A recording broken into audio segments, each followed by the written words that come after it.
Hi, Fabrizio Poli here on Biz Jet TV, and today we're going to be looking at another aircraft accident that happened. It's not exactly a private jet that crashed, but I want to share this interview I did on TRT World, a live interview about this crash of this Boeing 737. And as you'll see my analysis of the accident, those of you that are watching this video because you're interested in private jets, what you have to think about is when you own your own private jet or you're leasing a private jet, guess what? You are in control of the pilots. So you choose who to hire, you choose how much training they're going to have, and this is really, really important. You'll see in this accident how pilot selection and training and also company policy probably played a vital role in unfortunately this crash that did kill 6 people. So let's go straight into this, and I'll see you at the end. Thank you.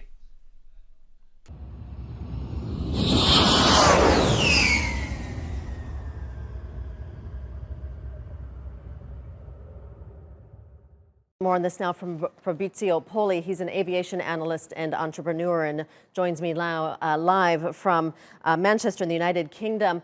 Thank you for joining us on the program. You know, this is the third time that we've seen a Pegasus Airlines plane skid off the runway in Turkey since 2018. The crash here in Istanbul on Wednesday comes almost exactly 1 month after a similar incident in January, and 2 years ago, a flight skidded off the runway in Trabzon. All of these incidents involved Boeing 737-800 jets, but the crash in Istanbul on Wednesday was the only incident that involved fatalities. Do you see similarities here in all 3 of these incidents? Well, first of all, let's just defy the myth here that people think that the Boeing 737 is a dangerous airplane. I personally have flown over 5,000 hours as a pilot on the 737-800. It's a very safe airplane, and I know Boeing is getting a bad rap right now for the 737 MAX, but that's a story for another day. If we look at these 3 accidents, obviously 3 accidents, same airline, same type of airplane, there's obviously something wrong with the training. Because, you know, if you're having 3 accidents, you know, in a short space of time, there's something wrong with the training. But as I always say, you know, accidents happen for a number of reasons. There's a Swiss cheese model, which says that, you know, it's usually after a number of events line up. And here, what do we know? We know that there was a tailwind. The pilots landed with a 19-knot tailwind. That's not a good thing to do. We also know there was a storm near the airport, which is why the wind was behaving the way it was behaving. We also know that the control tower was speaking to another aircraft, telling them there was going to be a runway change. So basically, this was going to be the last landing, then they were going to switch the runway round because of the wind. What I think happened is the pilots came in and performed what's called an unstable approach. So the aircraft was not stable. That's why they came in, they landed long, and they went off the runway. Now, the question that needs to be answered is, why did they come in and fly an unstable approach? Now, they could have been low on fuel. And so my question would be, well, why were they low on fuel? They knew when they left that they were going into an airport where storms were around the airport, so they should have been carrying more fuel. But that could be the company policy. They don't want them to carry too much fuel. Some airlines are like this.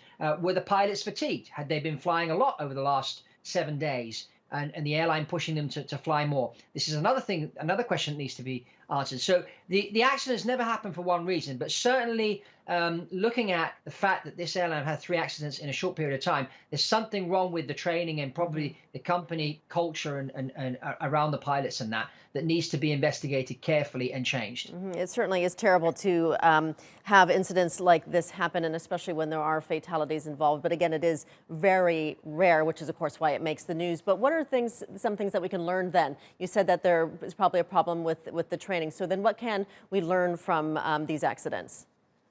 Well, first of all, unstable approaches cause over 66% of accidents. When they've analyzed accidents, and Flight Safety Foundation did this, they noticed that a lot of these accidents happen during this phase of flight. So what the airline needs to do is have a stabilization criteria, which means 1,000 feet. If there are instrument meteorological conditions, if the aircraft is not stable, so, you know, set speed, the checklist completely out the way, the landing gear down, all the flaps out for landing and that. If the aircraft hasn't got those parameters in place at 1,000 feet, when they're in instrument meteorological conditions, then the aircraft has to basically abort the landing. So go around and don't land and go up and try again, or go into the hold and wait for the weather to improve. So that's one thing that needs to happen. This stabilization criteria goes down to 500 feet when the weather's good and you're in visual meteorological conditions. So that's one thing, and that really is down to the airline to train the pilots in that way. Fuel policy is another thing. I don't know what the fuel policy is of Pegasus Airlines, but some airlines do push their pilots to not carry too much fuel, because fuel equals weight, weight equals more fuel burn, which equals money. So, but that, is down to the airline policy, but also down to the captain to decide. The captain will look at the weather, discuss things with the first officer, look at the payload, and then decide how much fuel to carry. And you should always carry a bit more fuel, as they say. I'm carrying a few extra 500 kilos for my grandma. That's one term us pilots use. So, these are all things that need to be looked at. But certainly the training and the company culture towards the pilots and everything needs to be looked at carefully, and things need to be changed in that arena, because that's certainly a flag that I can see, having seen 3 of these aircraft crash just recently. All right, thank you. Some great insight there, Fabrizio Poli, joining us from Manchester in the United Kingdom. So, what I'd like to talk about now, after you've seen my commentary on the accident, is fuel policy. Now, fuel could have been a factor that played into this accident, where the pilots were coming low on fuel. They didn't have time to go in the hold and wait for the runway to be changed, because obviously going in with a tailwind was not a good idea. So they were kind of forced, because of the fuel they had on board, to shoot an approach straight into the runway with the tailwind. Now, the way fuel is decided on a flight is the captain and the first officer have a look at the weather, have a look at the notice to airmen to see if there's any limitations, maybe the runway's partially closed or something like that. So there's these notices to airmen tell you anything that's going on around the airport and that, or restrictions that there may be there. So that's another document that's important to study before the flight. And then there's a thing called the company fuel policy. Some companies don't want you to carry extra fuel, and they put limits on it. And some companies put a lot of stress on pilots. I mean, one airline I worked for, we had a fuel league chart where basically the base you were at, it showed which captains used more fuel than others. And there was like a game that they were playing. And obviously, if you're carrying more fuel on board, you're going to burn more fuel because you're heavier. So, but as I always say, the airline's business model is to make money transporting people from A to B. When you operate a private jet, that is not your business model. Your business model is getting people from A to B quicker than with the airlines to save you time, and that when they get at the other end, they're fresher than they would be if they flew by airlines, so that their performance increases. So it's all about performance. So if you've got to allow your pilots to take as much fuel as they feel is necessary, and if they want to carry a full load of fuel when it's not necessary, just let them get on with it. So this is where pilot selection is important, pilot training is important, and this is an advantage that you have when you have your own private jet, because you control this aspect. So if you're watching this because you're thinking of buying a private jet, this is an element that needs to be thought about. It's not just about the plane, it's about how you're going to manage this airplane, or how the airplane is going to be managed afterwards. And that's down to the management company. The management company will do the maintenance for you. They'll train the pilots. They'll select the pilots for you. And so it's important that this is done properly and professionally, and that the pilots are in charge when on the airplane. And so they don't, make decisions or be forced to make decisions, as happens in some cases, which cause accidents. And as I always say, accidents happen for a number of reasons, and I encourage you to watch the video on the Swiss cheese model. Just click on the link, and you'll see that video, and other videos that are suggested here. Have a look round, really educate yourself. This is the purpose of Biz Jet TV, is so you get more of an understanding of what it is like to buy, operate, and travel around by private jet, because this is an important purchase that you need to make.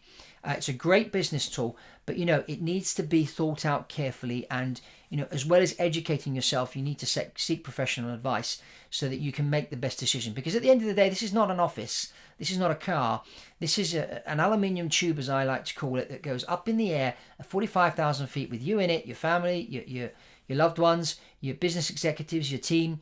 And so, you want them to be safe. And the reason why you're buying this private jet, or you're leasing the private jet, is because you want to save time and you want to increase efficiency and performance. And that's the business model of the business jet. It's not there to save you money. That's not why you buy the private jet. You're not an airline. And that's why it's important not to mix these things. So going back to this accident, terrible thing that happened, the third one in a few months with the same airline. So there's obviously some problems there. But as I said, if you have your own private jet, you control these elements. No surprises for you getting on an airliner and you don't know really what's going on up front and what's going on behind the scenes. Think of those passengers on that flight that had no clue what was going on, and these pilots went in to shoot this approach with a 19-knot tailwind and then went off the end of the runway. So anyway, I do advise you to subscribe to Biz Jet TV, comment below, give us a thumbs up, and have a look at the other videos we've got on here, and also check out my other channel, Quantum Action. Quantum Action is all about, people ask me about the books behind me and about the people that write the books, and other business subjects and that's what I cover on that channel, Quantum Action. So click on Quantum Action, you can go and have a look at that too. So that's all from Fabrizio Poli on Biz Jet TV, and I'll see you on the next one.